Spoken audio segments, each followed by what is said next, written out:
Crise sanitaire, mesures radicales et forte contestation. Comment réagit la population face à cette pandémie de grande ampleur? Bienvenue dans Shonen Interdit.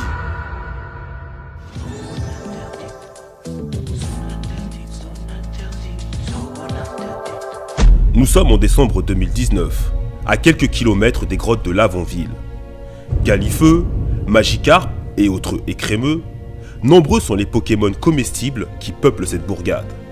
Néanmoins, une poignée d'individus s'apprête à bouleverser notre quotidien. À Lavonville, la population des Nosferapti, un Pokémon porteur de maladie, diminue à grands pas. Malgré son apparence peu attrayante, il est le mets favori dans cette région. En soupe, en brochette, il est consommé sous bien des formes. Mais cette habitude alimentaire, qui jusqu'aujourd'hui ne posait aucun problème, va être à l'origine d'une pandémie mondiale. La situation de départ n'annonçait aucunement la catastrophe actuelle, et la population flânait à ses occupations. Les premières interrogations prirent place quand la Ligue de football nationale décida de suspendre toutes les compétitions officielles. La Fédération nationale de football a décidé de suspendre l'ensemble des championnats de U13 ainsi que la Coupe nationale avec effet immédiat. La réaction des jeunes footballeurs ne s'est pas fait attendre. Mamma mia! Mais c'est inadmissible! Même en Serie A, on a continué à jouer au football! Bien qu'au départ, un communiqué du gouvernement assurait que les masques n'étaient pas utiles, les masques sont inutiles si vous n'êtes pas malade, si vous n'avez pas été personne contact proche de personnes malades. certains réfractaires comme Kakashi ou encore Kaneki Ken ont tout de même décidé de le porter. Jour après jour, la pandémie n'a fait que progresser, acculant le gouvernement et l'obligeant ainsi à prendre des mesures drastiques. Dès demain, midi, et pour 15 jours au moins, nos déplacements seront très fortement réduits. La déclaration du chef de l'État concernant la fermeture des écoles a fait beaucoup parler. Après, d'un côté, c'est mieux parce que dans l'école où on risquait notre vie de toute façon. Les profs nous ont fait affronter des super vilains alors qu'on est mineurs.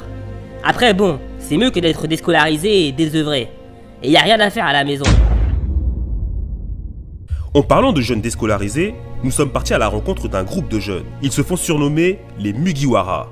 L'un d'eux, Sonji, a rejoint le groupe suite à la demande de fermeture de son restaurant, le Barati. On n'a rien fait de mal. Je pense que c'est pas plus dangereux d'aller au restaurant que d'aller au supermarché ou que de prendre le métro ou le bus. Jusqu'à aujourd'hui, aucun remède n'a été trouvé. De nombreux scientifiques travaillent sur l'élaboration d'un vaccin. Cependant, le docteur Vegapunk assure déjà avoir trouvé la solution. La chloroquine est un médicament qui a été très longtemps utilisé contre le paludisme. C'est un médicament, quoi. C'est comme un antibiotique. Voilà, vous avez un antibiotique des virus, faut pas chercher midi à 14h. Pour d'autres, comme pour les habitants du district de Shiganshina, ce confinement ne bouleverse pas leur habitude. Hé Levi, à ce qui paraît on est confiné. Qu'est-ce qu'on s'en fout petit? Ça fait des années qu'on est confiné. T'as justement rejoint le bataillon d'exploration pour voir autre chose que des murs. Ouais, c'est vrai.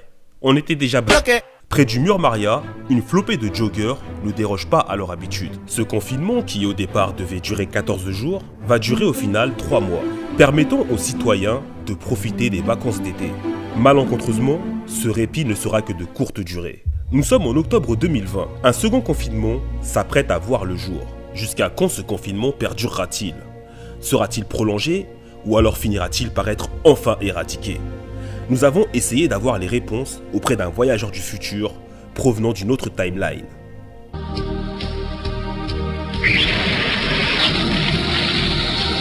Sa réaction ne laisse présager rien de très optimiste.